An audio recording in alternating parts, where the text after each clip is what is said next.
All right, welcome back to The Explainer. It's Monday evening, July 13th, 2026. Today, we're completely tuning out the political noise. Instead, we're going to focus exclusively on the hard, analytical forecasts coming from top military and economic experts over the last few weeks. We are looking at the possible future scenarios for the evolution of this conflict and, crucially, what it all actually means for the everyday lives and wallets of Western European citizens. Here's our roadmap for today. We'll start with the summer 2026 battlefield reality. Then look at Scenario 1, the ugly victory, followed by Scenario 2, asymmetric escalation, the post-war European landscape, and we'll wrap up with the economic impact on citizens. Let's get right into it. Part 1. Summer 2026, the battlefield reality. Let's establish the absolute facts on the ground right now, after more than 4 years of intense combat. If we look at how this war has morphed, it's wild. Back in February 2022, it was all rapid, highly mobile warfare. Fast forward to 2024, and it had ground down into this brutal World War I-style trench attrition. But here we are, day 1497, and experts define the battlefield by two very different factors: structural attrition and drone dominance. Some analysts are actually calling it a war of gas stations and digital sieges. It's not just about fighting over a few miles of dirt anymore. Both sides are systematically using high-tech drones to cripple logistics networks, power grids, and basic infrastructure. They are literally trying to paralyze the other side's ability to keep the lights on and function as a state. Which brings us to Section 2. Scenario 1, the ugly victory. This is the first major forecast from analysts regarding how this might militarily conclude. Okay, so what does the endgame actually look like? For a long time, the dominant fear, or goal, depending on who you asked, was a decisive victory, meaning conquering 100% of Ukraine. But top strategic analysts today, they say that's highly unlikely. What they are forecasting instead is what they call the ugly victory. In this scenario, Russia secures a frozen conflict by occupying roughly 20 to 40% of pre-2022 Ukrainian territory. The strategy here isn't total conquest. It's to carve out a massive, heavily militarized buffer zone, leaving behind a dysfunctional Western-backed rump state that's simply too weak to ever pose a security threat to Moscow. So, what exactly is in that 20 to 40%? Experts point to the Novorossiya strategy. Analysts forecast that to maximize the weakness of the remaining Ukrainian state, Russian forces would lock down key strategic and economic hubs. Think Odessa, Kharkiv, basically everything east of the Dnieper River.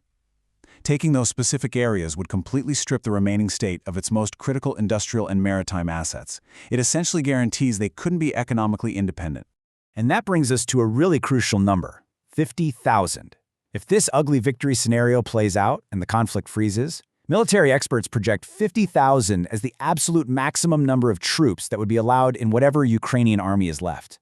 Now keep in mind, a lot of European leaders have envisioned this massive 800,000-strong military acting as a shield for the whole continent. But analysts are looking at the hard battlefield realities and saying, no, any frozen conflict agreement would forcefully impose severe demilitarization, a hard cap of just 50,000 personnel. But wait, what if it doesn't freeze? Let's move to Section 3. Scenario 2, asymmetric escalation. This is the alternative, significantly darker forecast. With a conventional battlefield victory looking less likely for Western-backed forces right now, how exactly does the West respond? Analysts are observing a massive shift in tactics. We're currently seeing a deep, asymmetric escalation.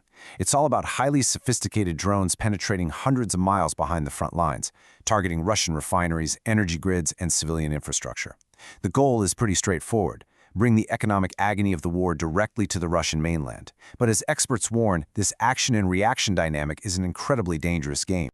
So how does a tit-for-tat escalation like that actually end? Experts generally model three main triggers. Trigger 1 is that Russia simply achieves its military objectives on the ground, forcing a stop. Trigger 2, and obviously the most terrifying, is nuclear escalation. Analysts are sounding the alarm that continuous deep strikes into sovereign territory are constantly flirting with catastrophic red lines. And then there's the third trigger, which is getting some serious analytical traction right now: massive political turnover in Europe. In this scenario, publics get completely exhausted and disgusted by the economic drain, they vote out current leaders, and bring in anti-interventionist parties that essentially shut off the flow of Western support. That segues perfectly into Section 4, the post-war European landscape. Because even if the shooting in Ukraine stops tomorrow, the broader geopolitical landscape has been permanently altered. I need you to get used to this number: 5%. For years, you know the drill. The baseline for NATO nations was spending 2% of their GDP on defense. Well, as the U.S. increasingly shifts its primary strategic focus toward Asia, Washington is aggressively pushing a new reality onto Europe. European nations must take the lead on funding their own security. Analysts say we are looking at an immense militarization of the European economy moving forward, with defense spending targets being driven up toward a staggering 5% of GDP. And why the massive spike in spending? Because analysts map out 3 severe geopolitical flashpoints that aren't going anywhere. First, the Arctic. As ice melts, resources and shipping lanes open up. NATO outnumbers Russia 7-1 up there, but Russia is deeply invested militarily. Second, the Baltic Sea. It's essentially a NATO lake now, but it remains an absolutely vital, non-negotiable strategic interest for Moscow to access the Atlantic. And third, the Black Sea, which remains highly contested and is the core of that buffer zone strategy we talked about. The fighting might freeze in Ukraine, but these global fault lines, they're permanently active. Which brings us to our final part, Section 5, Economic Impact on Citizens. Let's bring all this grand macro geopolitics right down to the micro level. The absolutely crucial takeaway here is how fast a retaliatory infrastructure war could devastate the European economy. Economic and military analysts paint a really grim timeline. If asymmetric strikes escalate and Europe's critical energy infrastructure, gas terminals, power stations, starts getting systematically targeted in retaliation, the cascading effects are incredibly rapid. Without adequate energy and diesel, logistics networks collapse. Within just 2 to 3 months, you're looking at widespread failures in farming, fishing, and basic food distribution systems. We aren't just talking about high prices at the pump. We're talking about a rapid spiral into severe economic stagnation and broad deindustrialization of the continent's major economies. And this economic strain is exactly what is driving that third end-of-war trigger we discussed earlier, political upheaval. Analysts note that across the Western Alliance, approval ratings for incumbent leaders are plunging to historic lows. As the cost of living skyrockets and the specter of deindustrialization looms, public fatigue is really setting in. Citizens are actively questioning the cost of this prolonged conflict. It's creating a highly fractured political landscape, heavily pushing voters toward alternative political factions who promise to just abandon the war effort and focus strictly on domestic economic recovery.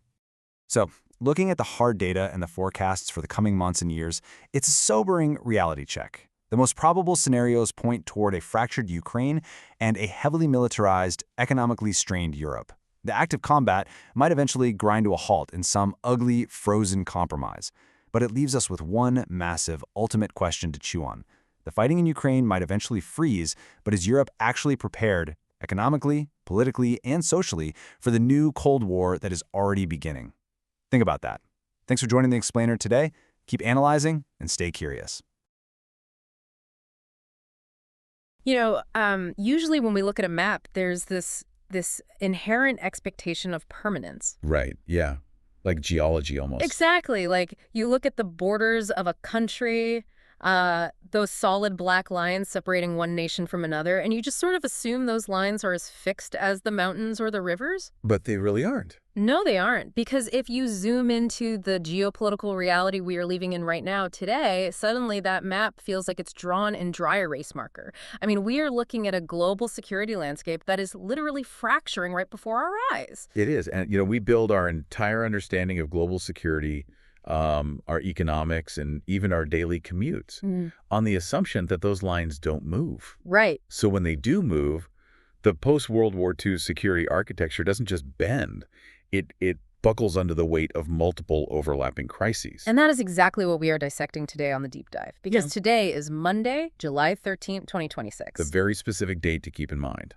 Yeah, well, it has been over 4 years and 4 months since February 24, 2022, when those geopolitical tectonic plates first cracked, right? Wow, yeah, over 4 years. And the landscape is shifting at breakneck speed right now. So for you listening, our stack of sources today is massive. We've curated the latest journalist reports from the front lines, hours of interviews with military strategists pulled from recent geopolitical channels, economic briefings. Declassified military analysis, too, just for the last few weeks. Exactly.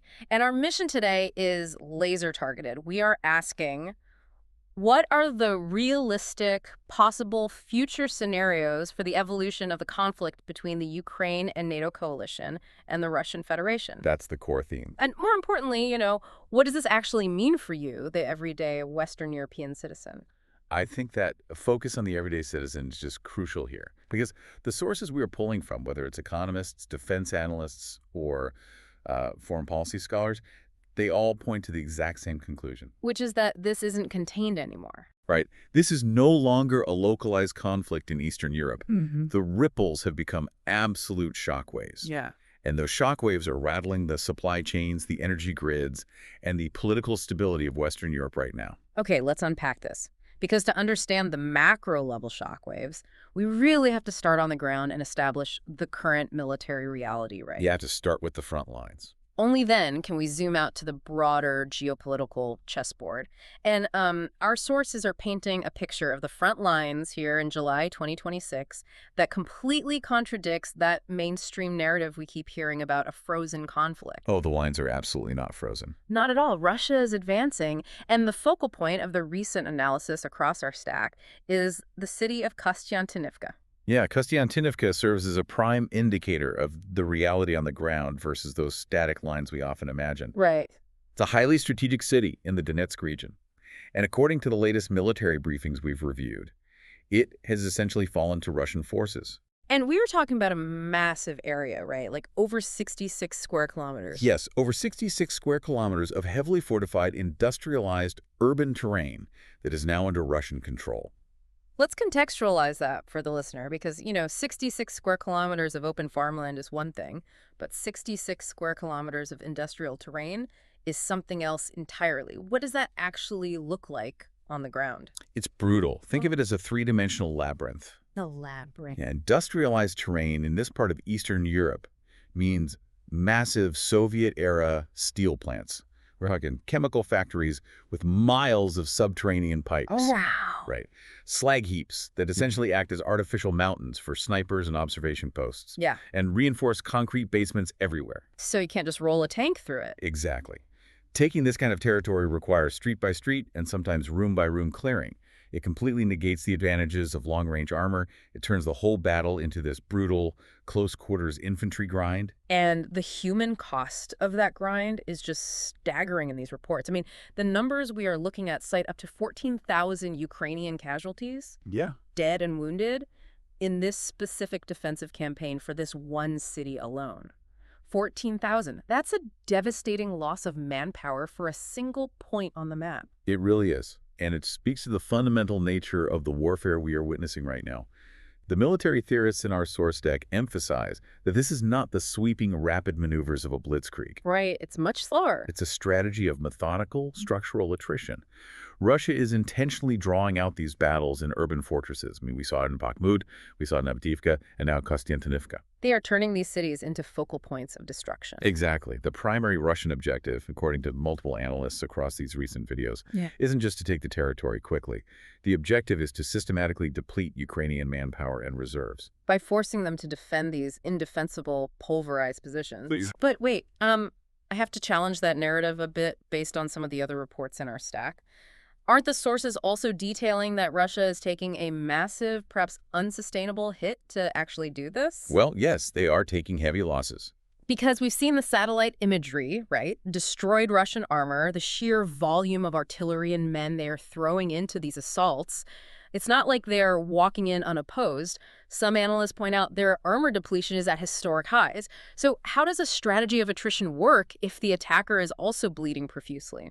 That is the central debate among the military analysts right now. And it's a great question.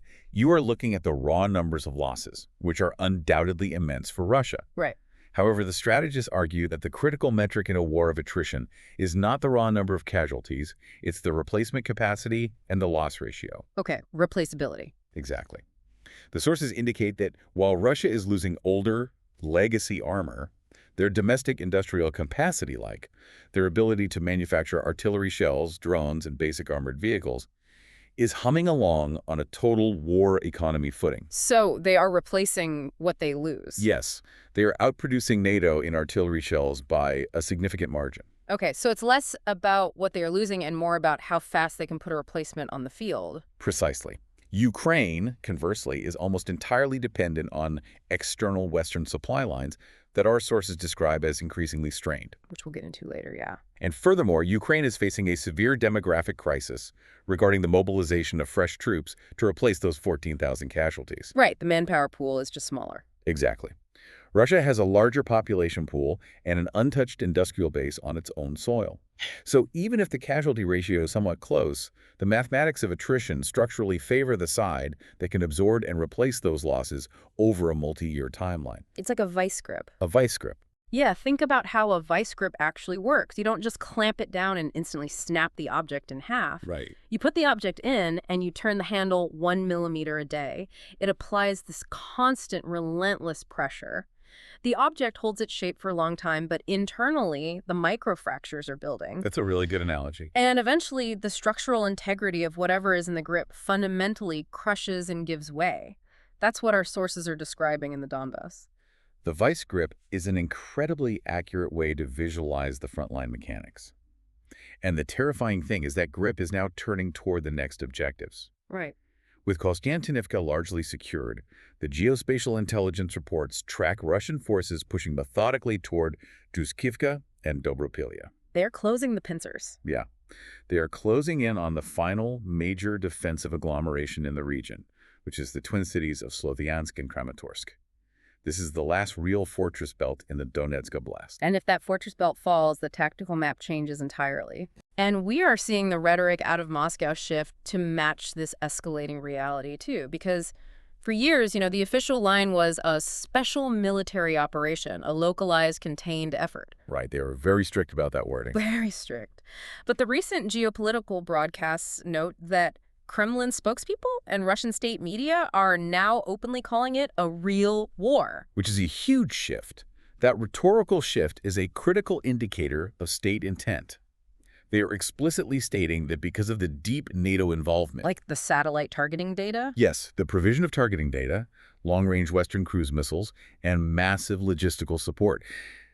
Because of all that, they are saying this is no longer just a border dispute. Right. They are framing it domestically as a war against the collective West, fought on Ukrainian soil. Which fundamentally changes the psychological footing of the Russian public. I mean, when a state officially begins framing a conflict as an existential war against a massive alliance, it changes the internal rules of engagement. It absolutely does. It prepares the domestic population for a longer, harder fight, and legally and politically opens the door for higher levels of escalation. It signals that the limitations of a special operation are gone.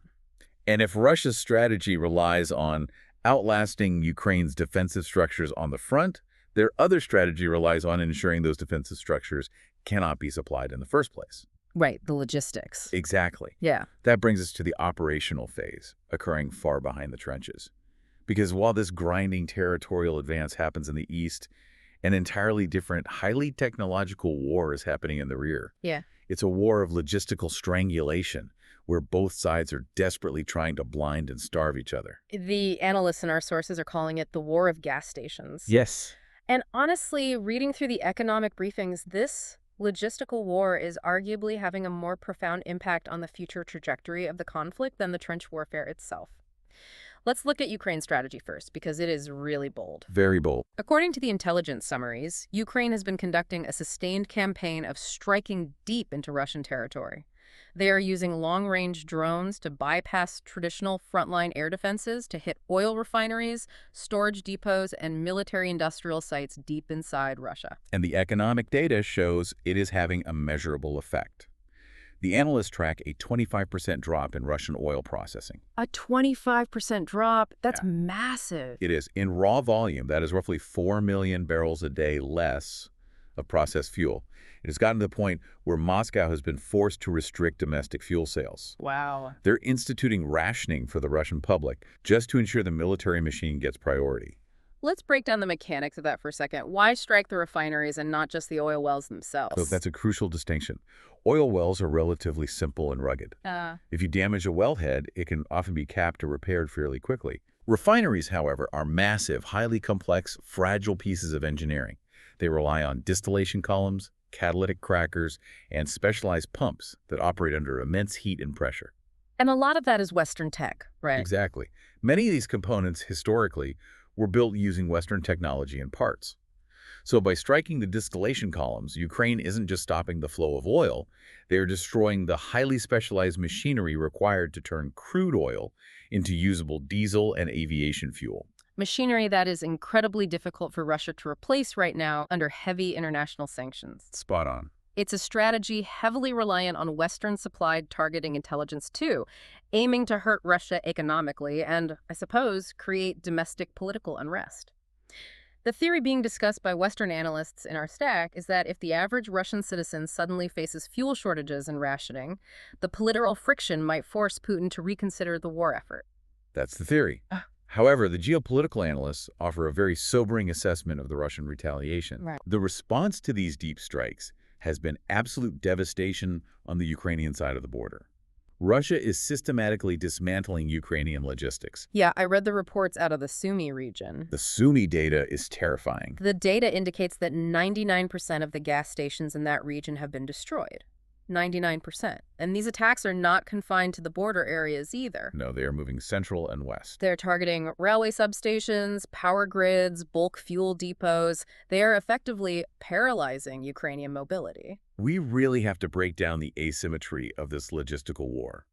Because hitting a refinery in Russia and hitting a gas station in Ukraine yield very different results on the battlefield. Right, because of the scale. The distinction made by the military logisticians we listen to is stark. Ukraine's strikes on Russian refineries are a serious economic annoyance. An annoyance. Right, they cause friction, they lose revenue, and they force domestic rationing like we mentioned.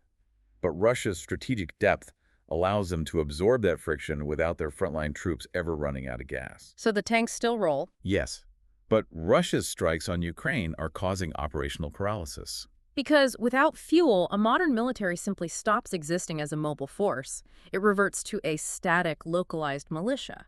Exactly. If you cannot move troops to plug a gap in the line, if your supply trucks cannot deliver the thousands of artillery shells needed daily, if your armored ambulances cannot evacuate the wounded, your army is frozen. So all those fortresses. Right. A state-of-the-art reinforced concrete fortification is a powerful asset. But the moment the fuel and ammunition resupply is cut off, that fortress rapidly becomes a death trap. Wow.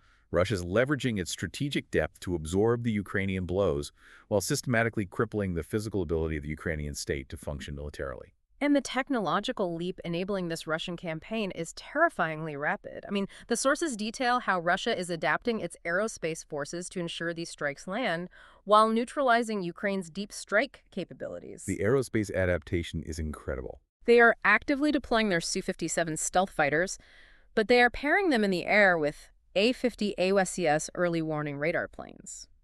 Our sources note this specific combination is acting as a network net, successfully intercepting incoming Western-supplied cruise missiles like the Storm Shadow. To understand why that pairing is so lethal, we need to explain how these systems interact. Yeah, break that down for us. So the A-50 AWACS, that's Airborne Warning and Control System, is essentially a flying Wi-Fi router and massive radar dish combined. Okay. When it flies miles above the battlefield, its radar can see over the curvature of the Earth, looking deep into Ukrainian airspace. It can spot a low-flying Storm Shadow cruise missile that ground-based radars would miss completely because of terrain masking. Because the missile is hugging the ground, hiding behind hills and trees. Exactly.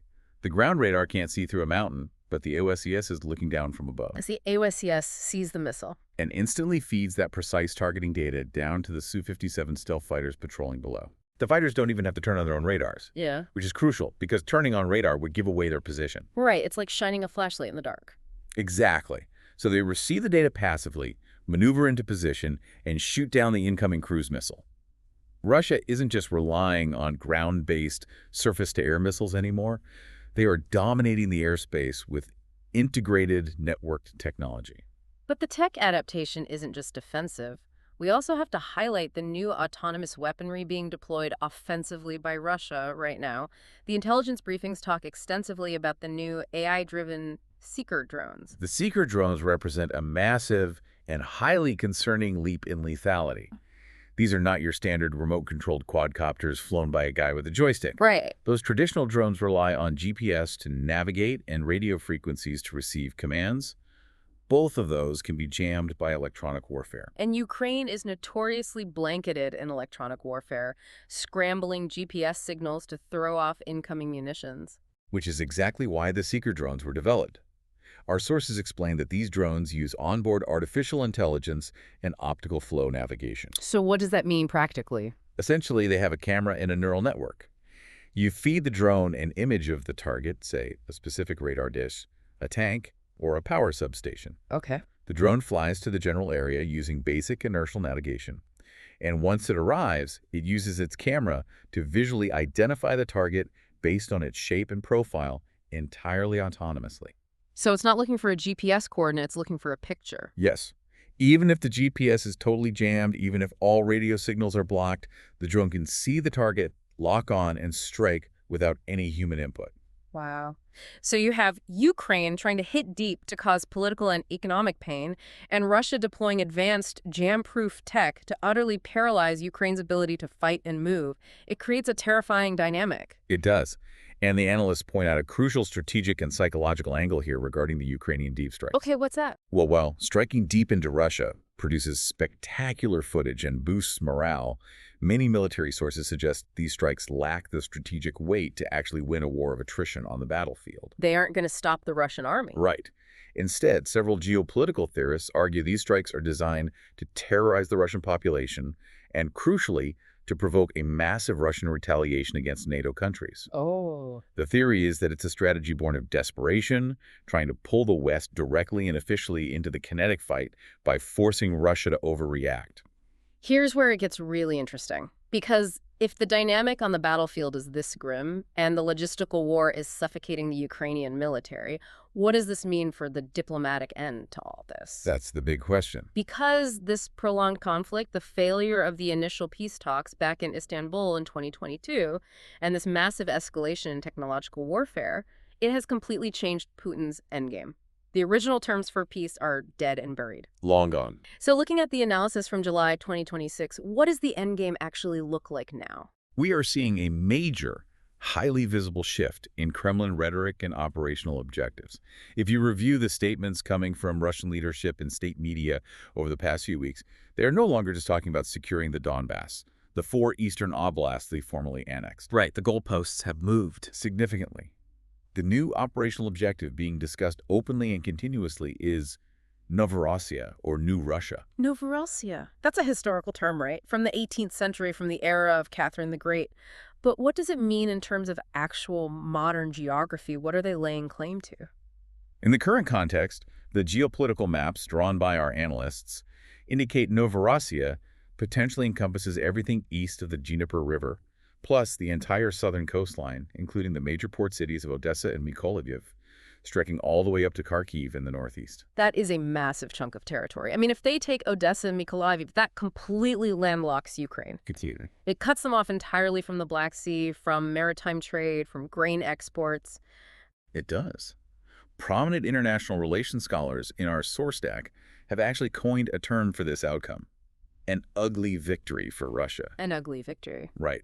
This scenario doesn't end in a clean peace treaty. It results in a highly militarized frozen conflict where Russia effectively annexes and occupies somewhere between 20% to 40% of pre-2014 Ukraine. And what happens to the rest of the country? The western 60% centered around Kiev and Lviv.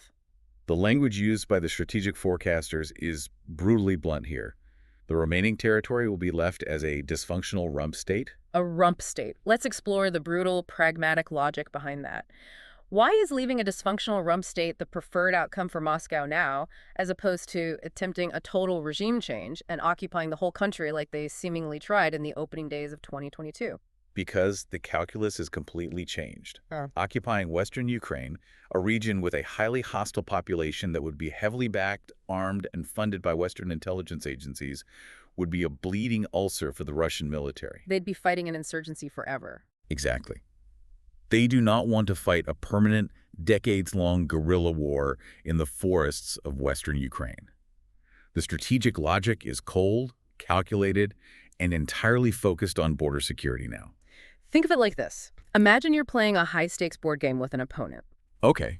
Halfway through the game, You realize that you might not be able to conquer the entire board and hold every single territory without losing all your pieces to attrition. Right, you're bleeding too many pieces. Right. So instead of trying to win the whole board, you ruthlessly secure your half of the board, and then you systematically set your opponent's half of the board on fire. Wow, yeah. You destroy the resources, you break the infrastructure, you make it so they literally cannot play the game anymore. That board game analogy perfectly encapsulates the geopolitical theory at play here.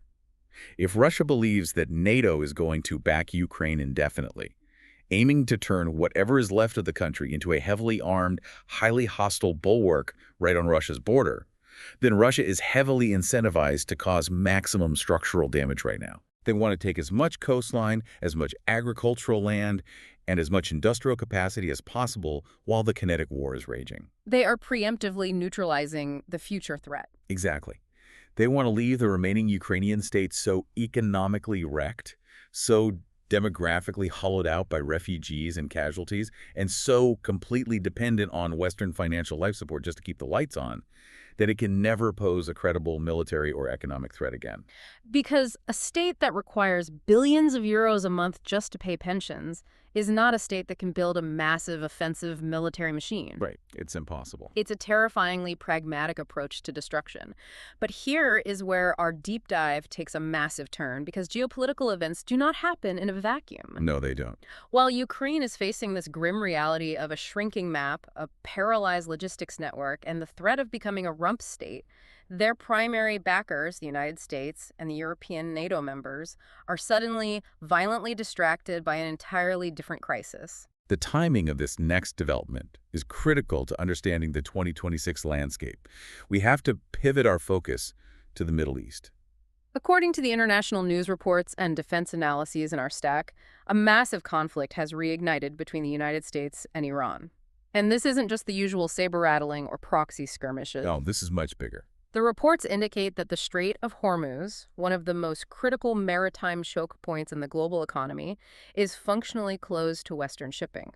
Furthermore, a critical memorandum of understanding, the MOU that was supposed to de-escalate regional tensions and manage nuclear enrichment, has completely collapsed. The cascading effects of this are profound, and the timing could not possibly be worse for Europe or for Ukraine. To understand the impact, the sources point to the recent NATO summit held in Ankara, Turkey. Oh, the Ankara summit. Right.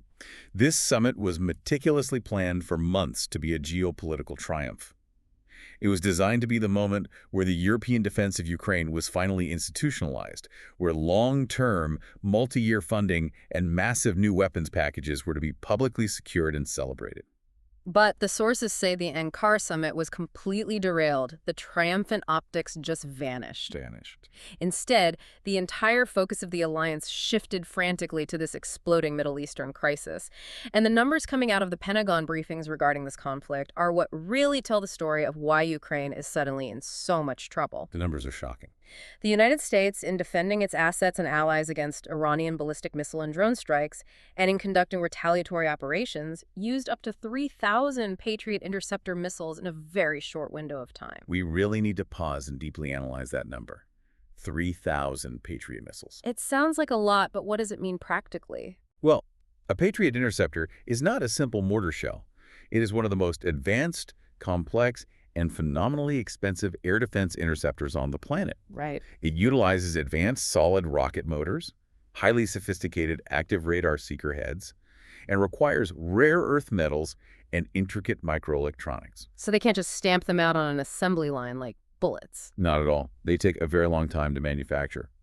The U.S. defense industrial base was already struggling to keep up with peacetime demand and the slow attrition of the Ukraine war. Consuming 3,000 interceptors in a sudden, high-intensity conflict to the Middle East fundamentally breaks the supply chain. So picture the scene at this Ankara summit. You have President Zelensky there, and he is desperately begging for more Patriot batteries and interceptors. Because he needs them. He needs them to protect Ukrainian cities, power plants, and that remaining energy infrastructure from the Russian seeker drones and cruise missiles we talked about earlier.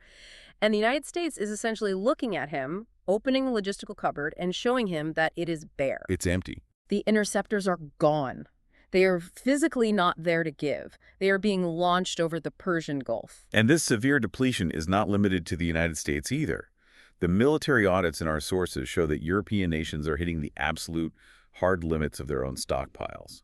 The reports explicitly mention countries like the Netherlands and Bulgaria. What are they saying? Their defense ministries have officially stated that they are tapped out. Tapped out, meaning they physically have nothing left to send. Meaning they have given their spare F-16 fighter jets, they have emptied their reserves of spare air defense systems, they have shipped their stockpiled artillery, they have drawn a hard line and told the alliance, we have no more weapons to give without fundamentally compromising our own baseline national security and our ability to defend our own borders. If we look at the logistics and connect this to the bigger macroeconomic picture, this feels like a perfect storm for Western Europe. It is the absolute definition of a perfect storm. It leaves Europe structurally vulnerable on two critical fronts simultaneously: security and energy. Let's talk about the energy. Let's look at the economic models provided by the energy analysts in our stack.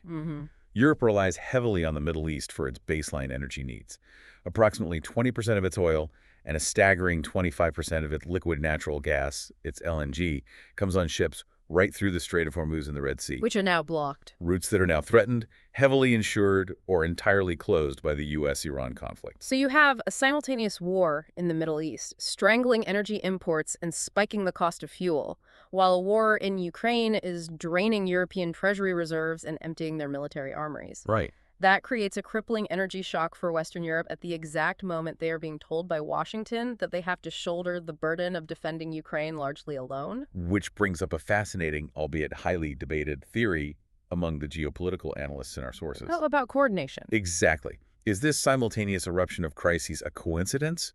Or are we witnessing a coordinated grand strategy by what economists refer to as the Global South or the emerging multipolar alliance? Right, and I want to push on that theory because, I mean, are we really supposed to believe that leaders in Moscow, Beijing, and Tehran are sitting in a smoke-filled room playing a grand game of Risk, intentionally coordinating the start of these fires just to stretch the Western alliance too thin?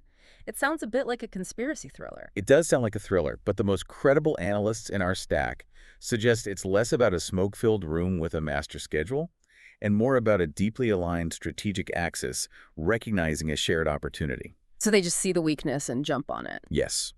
The strengthening diplomatic, economic, and military ties between Moscow, Beijing, and Tehran are undeniable facts documented in numerous reports. They share a core, overarching objective: dismantling the unipolar economic and military dominance of the United States. Right. And crucially, they are actively observing and learning from one another's tactics. How does that shared learning actually manifest on the battlefield? Like, how does Russia learn from Iran? Well, the intelligence briefings highlight a clear transfer of asymmetrical warfare doctrines.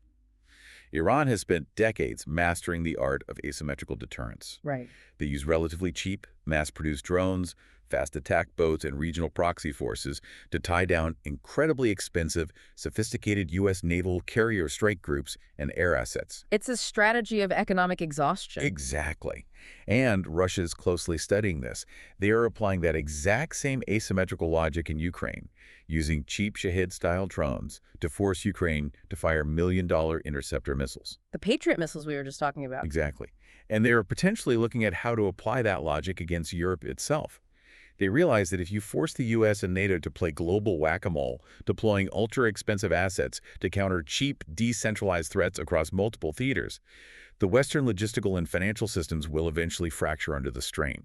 Which brings us to the most critical and, frankly, the most alarming section of our deep dive.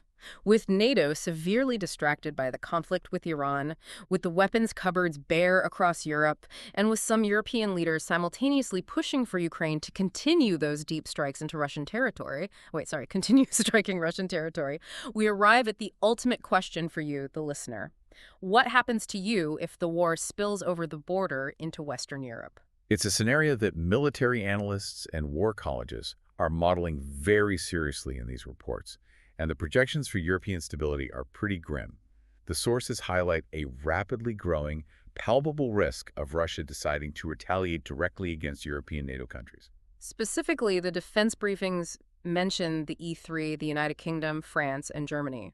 Why are they in the crosshairs? Because these are the primary nations providing the advanced cruise missiles, the autonomous drones, the highly sensitive satellite targeting data, and the deep logistical support that Ukraine is actively using to strike the Russian homeland. From the strategic perspective in Moscow, As detailed in several foreign policy translations in our stack, these E3 countries are no longer just neutral, sympathetic observers sending humanitarian aid. Because they are picking the targets. Yes. By providing the weapons and the exact coordinates to strike Russian soil, Moscow views them as active co-belligerents in the war. And it's not just the E3 providing the weaponry.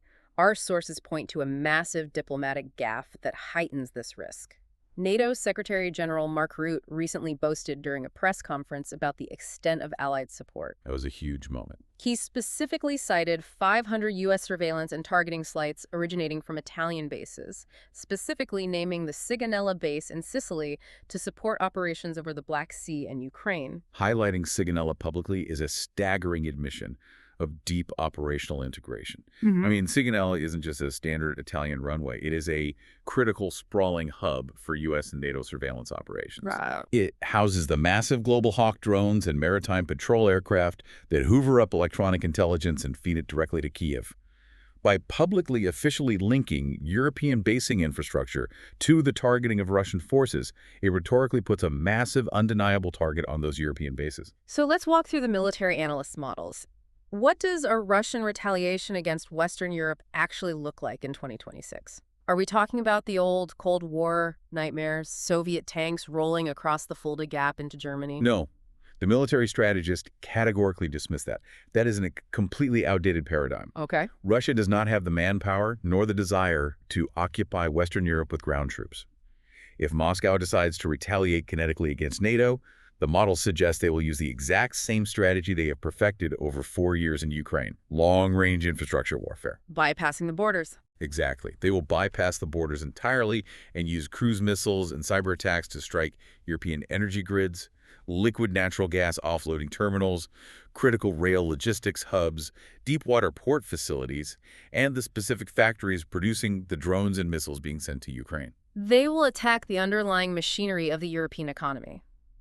And what is the conclusion of these wargame models? If Russia launches a barrage of infrastructure strikes, how does Europe fare? The conclusion drawn by the defense analysts is deeply unsettling. If Russia executes a coordinated precision strike campaign against European critical infrastructure, Europe could suffer a rapid, catastrophic societal and economic defeat without a single Russian soldier ever crossing the border. But wait, hold on. This is where everyone listening is probably screaming Article 5. Right. Article 5. Article 5 is the cornerstone of NATO, the principle of collective defense. An attack on one is an attack on all.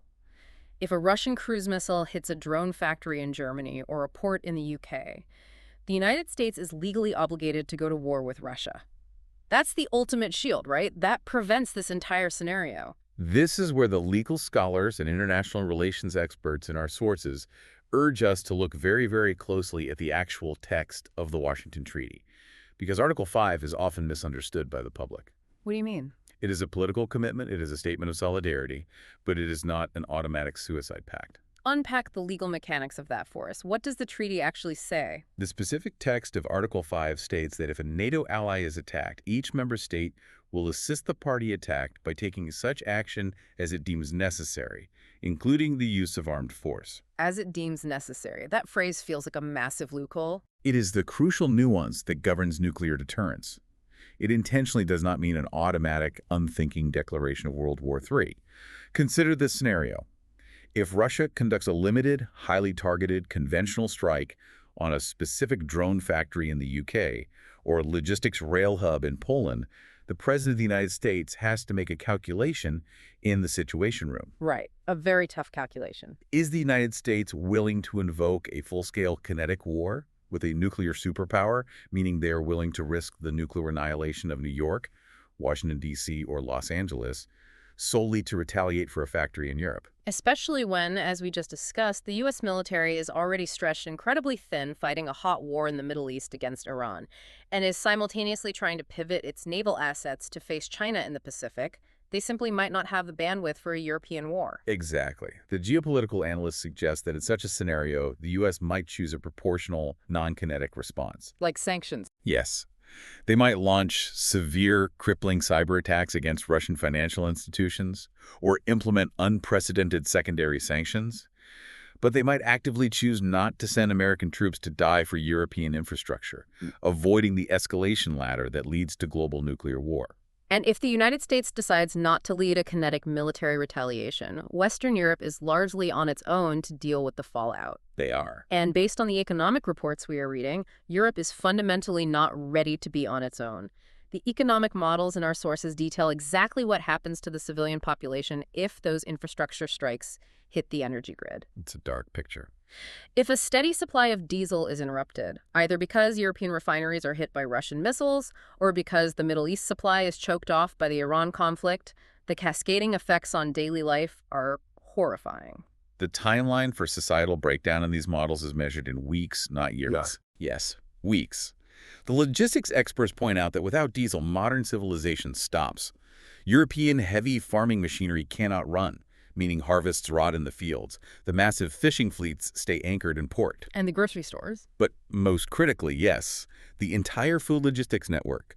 The fleets of diesel trucks that run on tight schedules to deliver food to the grocery stores in Paris, Berlin, Madrid, and Rome, it all grinds to an absolute halt. The model suggests a systemic, cascading failure of the European food supply chain in just 2 to 3 months following a severe energy disruption. It exposes the extreme fragility of modern just-in-time economies.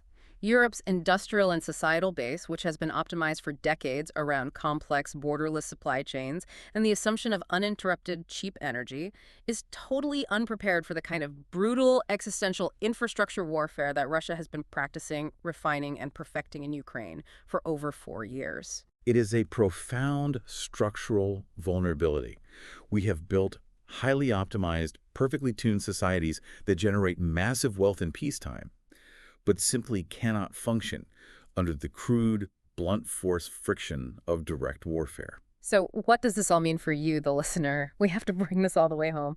We've talked about the military reality of structural attrition, the shifting maps of Novorossiya, the crippling energy crises, and the nightmare scenarios of infrastructure warfare. Right. Now we need to connect all of this directly to your daily reality and the political future of the Western European citizen, because the economic fallout from this is going to completely reshape society. The domestic political consequences are going to be seismic. Yeah. The sociologists and political scientists in our source stack are already tracking the formation of a massive, potentially irreparable transatlantic rift between the U.S. and Europe.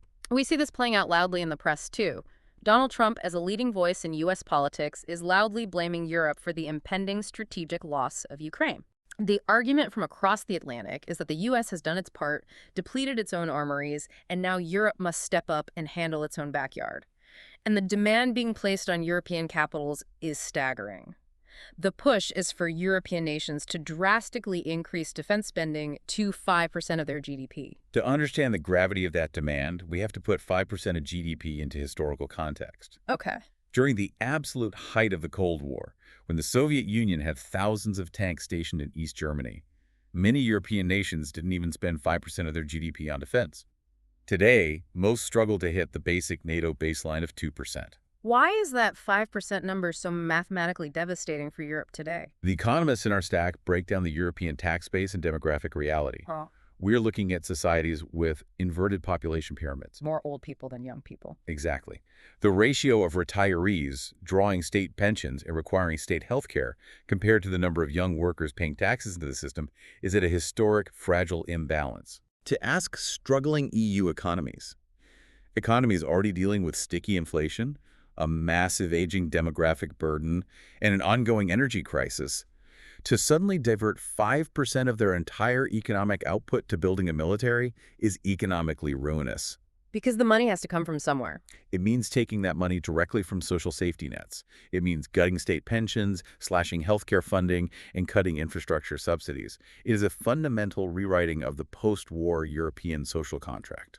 Yet, despite the economic pain, we see European leaders trying to force a pivot in this exact direction. Reports highlight leaders like Emmanuel Macron in France and Friedrich Merz in Germany actively pushing for the creation of a true war economy by 2029 or 2030. They do read the writing on the wall. They realize the U.S. security umbrella is folding due to Asian and Middle Eastern distractions, and they are desperately trying to rearm the continent. However, the political analysts point out a massive, dangerous disconnect between the political elite in European capitals and the general public they govern. As these leaders push for a war economy, demand higher taxes for defense, and double down on aggressive escalatory rhetoric toward Russia, their domestic approval ratings are collapsing into the basement.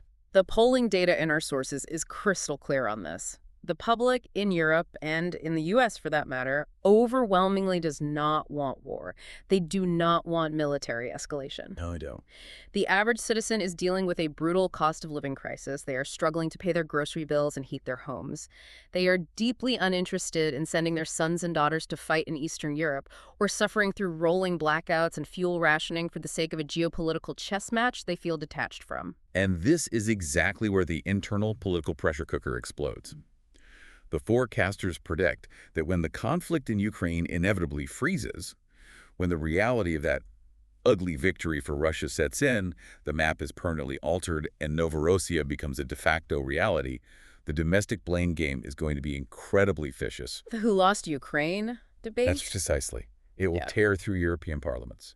Analysts predict that opposition parties will ruthlessly weaponize this strategic failure. Oh, absolutely. They will point to the hundreds of billions of euros spent, the totally depleted national militaries, the deindustrialization caused by the loss of cheap energy, and the wrecked economies, and they will lay the blame squarely at the feet of the current political establishment. The political scientists forecast fierce recriminations and fractured alliances, not just between member states of the EU, but violent political polarization within them. Because ultimately, when the dust settles, the burden of this entire geopolitical disaster is going to fall squarely on the shoulders of one group, the European taxpayer. Yes, the financial forecast's grim. The European taxpayer will be asked to fund the rebuilding and administration of a shattered, dysfunctional Ukrainian rump state that cannot support itself. Right. Simultaneously, they will be heavily taxed to try and build an independent European military deterrent entirely from scratch, because they can no longer rely on the United States as the ultimate backstop. It's a huge burden. All of this while paying massive premium prices for energy imported from afar, because the cheap Russian pipeline gas is gone forever, and the Middle East remains a volatile, unreliable source. It is a perfect recipe for severe, long-lasting economic stagnation and domestic political turmoil. And as the military analysts point out, even if the artillery stops firing in Ukraine, the broader threat doesn't magically vanish. This isn't the end of history or the dawn of a new peace. Far from it. The intelligence assessments highlight several remaining highly combustible geopolitical flashpoints that will keep Europe on the brink. You have Kaliningrad, the heavily armed Russian exclave entirely surrounded by NATO territory, which acts as a constant friction point. You have the Baltic states, Estonia, Latvia, Lithuania, who feel deeply existentially vulnerable to Russian subversion.